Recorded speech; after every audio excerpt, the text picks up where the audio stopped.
eating chili peppers may lead to a longer life. I'm Dr. Michael Gaeta of the Gaeta Institute for Holistic Health Education, and welcome. I wanted to just share with you a little tidbit today. It's a new research study that just came out on chili peppers and longevity. And I just want to share this with you. This just came out of the American Heart Association. This was just presented literally a few days ago at their annual conference. And this is the summary here, little abstract, that they did a study of a whole lot of people and found that it reduced risk of cardiovascular death, which generally means heart attack or stroke, as well as cancer and all-cause mortality for folks who regularly ate chili peppers.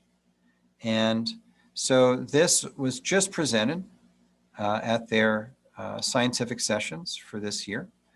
And what did they find? Here's some of the background here on this study, that chili peppers and peppers in general and culinary spices like turmeric and garlic, for example, have anti-inflammatory, anti-cancer, and blood sugar regulating effects. Just like garlic does all of that as well. And capsaicin, which is gives the chili pepper its spiciness, which again, even if it's really spicy, will not damage the stomach. It feels like it's burning a hole in your stomach, but it's purely subjective. It's aggravating pain receptors without actually damaging the gastric mucosa or the lining of your stomach. And this is an interesting study for me to talk about because I'm not actually traditionally a big fan of spicy food, but that may change now. I may push my spice tolerance a little bit after reading this paper. So the researchers here did my favorite kind of study, or one of my favorite kinds of studies, which is a meta-analysis and systematic review. In other words, a study of studies. And they looked at, for data quality, they looked at 4,700 studies and came up with 4 that were really good, which is amazing. Now, this is always, all these diet recall studies are always fraught with statistical problems and confounding factors and things that kind of mess with the validity of the data, and drawing conclusions from correlative diet recall studies is always a little bit of a risky business, and the authors here acknowledge that. But they did have a huge aggregated total combined number of people, 570,000 people from around the world. And they looked at folks who ate chili pepper regularly to those who rarely or never did. And what did they find? Again, this is a correlation, not necessarily causation. And it's based on subjective diet recall. But they found an overall 25% reduction in all-cause mortality, deaths from all causes.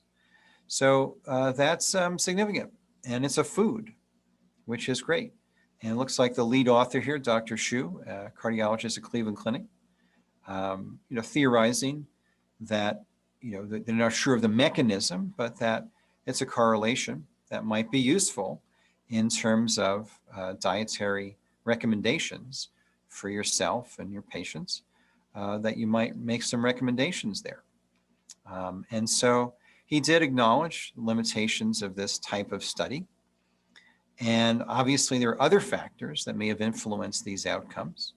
But a very safe thing to do in terms of increasing chili pepper and spice in general in the diet. And as an herbalist, practicing now for over 30 years, using herbal medicine in myself and in practice, I found in studying herbal medicine that this type of study would make one of the founding fathers of American herbalism, Samuel Thompson, very happy.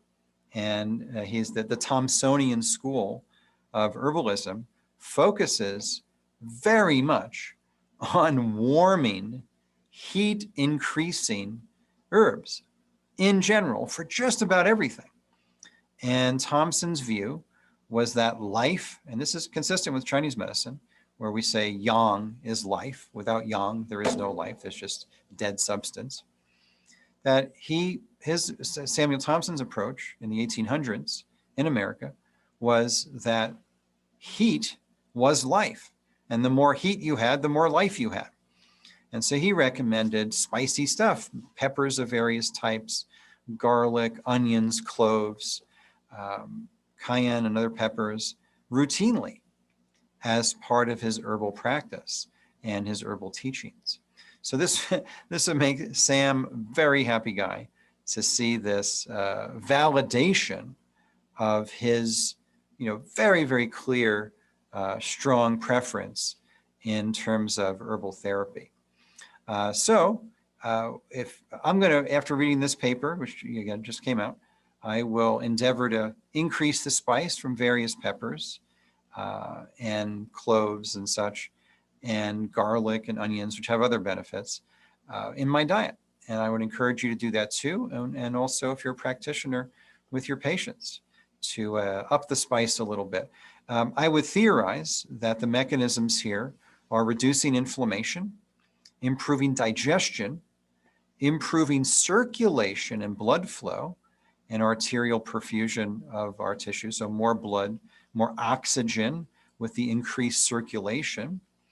And we know that cancer resistance relates to having adequate oxygenation and oxygen in the blood and adequate circulation.